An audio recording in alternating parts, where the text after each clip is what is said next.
Salut les amis, After Zap image numéro 546. On démarre avec ces images de joie au sein du groupe de l'équipe de France. Un retour à Clairefontaine pour les Bleus pour préparer les deux prochains matchs de qualification à l'Euro. Beaucoup de sourires au sein du groupe français, bien évidemment. Si tout se passe bien et dans la logique, hein, l'équipe de France devrait se qualifier pour l'Euro dès jeudi après la réception de la Moldavie. On continue avec une déclaration de N'Golo Kanté qui nous dit: la Coupe du Monde m'a mis un petit peu plus en lumière par rapport à qui je suis, à mon football, mais dans le fond, je ne me sens pas le chouchou des Français, je fais ma vie et je donne tout pour les Bleus, pour porter haut les couleurs de la France. Il est vrai que depuis, je crois, quelques mois, il y avait beaucoup de sondages qui sortaient et qui annonçaient N'Golo Kanté comme l'une des personnalités préférées des Français, parce que tout simplement, pour les amateurs de sport, on sait tous que c'est quelqu'un sur le terrain qui est absolument incroyable, qui fait des choses vraiment folles, hein,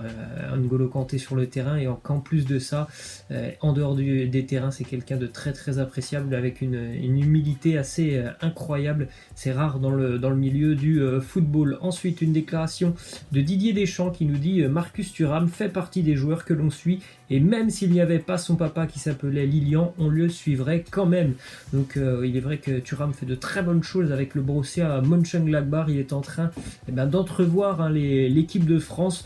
Je pense que en tout cas le groupe A de l'équipe de France, hein, ça sera à suivre pour les prochaines sélections. S'il continue comme ça, je pense qu'il va rejoindre l'équipe de France A, Marcus Thuram, et ça sera amplement mérité. Ensuite, une info qui concerne Blaise Matuidi. Il est forfait, hein, pour les deux prochains matchs de l'équipe de France. Il est blessé, il a une fracture au niveau d'une côte, c'est la Juventus qui a communiqué.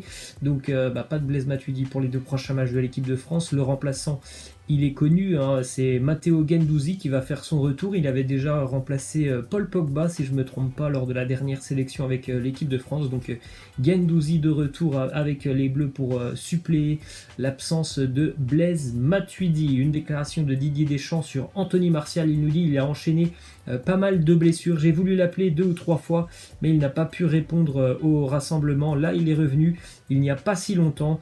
Ça se passe plutôt bien. À lui de continuer sur cette voie-là. Il a tout dit, hein, tout simplement, Didier Deschamps. Il est vrai que malheureusement pour Anthony Martial, il y a eu quelques périodes de blessures, et en général, ces périodes de blessures coïncider avec un rassemblement de l'équipe de France. Donc c'est certainement pour ça qu'on ne l'a pas vu depuis un certain temps avec les Bleus. Et là, il est vraiment revenu très en forme avec Manchester United. Simplement, ça fait que 2 semaines, il me semble, qu'il rejoue. Mais par contre, sur ces 2 semaines, il a été hyper décisif avec les Mancuniens. C'est peut-être pour ça qu'il n'est pas de retour avec les Bleus. Simplement que voilà, c'est vraiment un retour pour lui. Ça fait simplement 2 semaines. Mais s'il continue comme ça, ce serait pas surprenant de le revoir pour la prochaine liste de l'équipe de France. Je crois que ça sera courant de l'année 2020. Ensuite, on part sur quelques infos Ligue 1, notamment du match Marseille-Lyon. Petite statistique: Marseille a remporté dimanche son premier match face à Lyon lors d'une phase aller de match de Ligue 1 depuis 2007. Donc ça faisait quasiment 12 ans que l'OM, sur les phases allées, n'avait jamais remporté un match face à Lyon. Ce jour-là, en 2007, Marseille se déplaçait à Lyon en étant à la 19e position au classement. Et cette victoire avait lancé la saison marseillaise, et à la fin de saison, l'OM avait terminé 3e et s'était donc qualifié pour la Ligue des Champions. Est-ce que ça sera la même histoire cette année? Est-ce que l'OM se qualifiera pour la Ligue des Champions? En tout cas, moi je l'espère pour les Phocéens. Ça ferait plaisir de les revoir en LDC. Et ils ont fait pour le moment ce qu'il faut, en tout cas en battant leurs principaux adversaires depuis le début de saison. Une déclaration de Dario Benedetto qui nous dit: sincèrement, le Vélodrome m'a vraiment surpris ce dimanche. Nous avons vraiment senti que tout le monde nous poussait. Le minimum était de gagner, comme nous l'avons fait donc ce soir, dimanche dernier, pardon. Il est vrai que le Vélodrome était archi comble à ce dimanche, avec une ambiance assez incroyable. Je crois que les Lyonnais étaient même un peu impressionnés, et de très jolis tifos. Et en plus de ça, ce qui fait plaisir, c'est que enfin on a pu voir un match à enjeu, avec des tribunes pleines et pas d'interdiction, notamment ou en tout cas de tribunes fermées par la Ligue, et ça fait plaisir. Voilà, on a vu une très belle ambiance dans ce stade Vélodrome. Ensuite, une déclaration de Didier Deschamps sur un éventuel retour de Dimitri Payet en équipe de France. Bien évidemment, après son excellent match, les journalistes ont tenté de poser cette question à Didier Deschamps. Il nous a dit: d'autres joueurs sont arrivés dans son secteur, ils ont répondu à nos attentes. Dimitri est toujours sélectionnable convenable, mais je ne vais pas vous faire de dessin. Il n'est pas dans la logique actuelle. Toujours surprenant les questions des journalistes. Dimitri Payet, il a fait un excellent match ce week-end avec l'Olympique de Marseille, mais bon, c'est pas non plus une saison incroyable qu'il nous fait depuis le début d'année. Et directement, les journalistes lui ont posé cette question à Didier Deschamps. Ensuite, une déclaration de Morgan Sanson sur les objectifs olympiens. Cette année, il nous dit que ce serait clairement un échec si on n'est pas sur le podium. On a la chance, après un début de saison mitigé, d'être deuxième. Il faut donc en profiter. Il est vrai que même moi, que je vous l'ai déjà dit beaucoup de fois, je doute que Marseille soit capable d'aller titiller le podium en Ligue 1. Mais tant mieux pour l'OM. Pour le moment, c'est assez ouvert pour la deuxième ou troisième place. En général, on a quand même Lyon ou Monaco qui se décroche. Cette année, c'est beaucoup plus ouvert, donc tant mieux pour l'Olympique de Marseille. Si ça se passe comme ça toute la saison, qu'il y a des équipes qui ne sont pas vraiment à leur niveau, comme Lyon, Monaco ou encore Lille, et bien évidemment, Marseille reste un favori pour aller chercher la Ligue des Champions. Ensuite, une petite image assez incroyable. On a vu Mohamed Eni sur le plateau de beIN Sport ce week-end pour évoquer donc le succès marseillais. Allez voir tout ça en vidéo, c'était assez marrant. Il a fait des petites punchlines assez sympas. Momo, on continue avec le classement des meilleurs buteurs en club pour le début de saison, toute compétition confondue. Top 5 européen, Lewandowski était déjà à 23 buts, Ciro Immobile 16 buts, Timo Werner 15, Sterling 14, Agüero 13, Belotti 13, Raúl Jiménez, l'attaquant de Wolverhampton, 13 buts. Vous voyez qu'il y a quand même des noms qui n'ont pas l'habitude, on va dire, d'être en haut du classement des top buteurs. On n'a pas de Messi, mais bon, en même temps, il a été un petit peu blessé en début de saison. On n'a pas de Ronaldo, par exemple. Donc voilà, il y a des noms un petit peu plus surprenants dans ce classement. D'ailleurs, parlons de Ronaldo. Sa colère ce week-end face à l'AC Milan, je pense pour ceux qui ont vu le match, il est sorti très très tôt en seconde période, remplacé par Dybala. Mais bon, voilà, Dybala, il a scoré.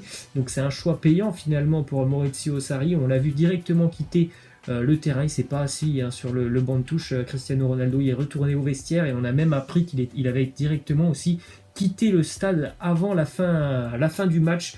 Donc ça, bien évidemment, ça n'a pas plu du côté de Turin, surtout aux dirigeants turinois. Il y a une institution du côté de la Juve. Personne n'est au-dessus de l'institution.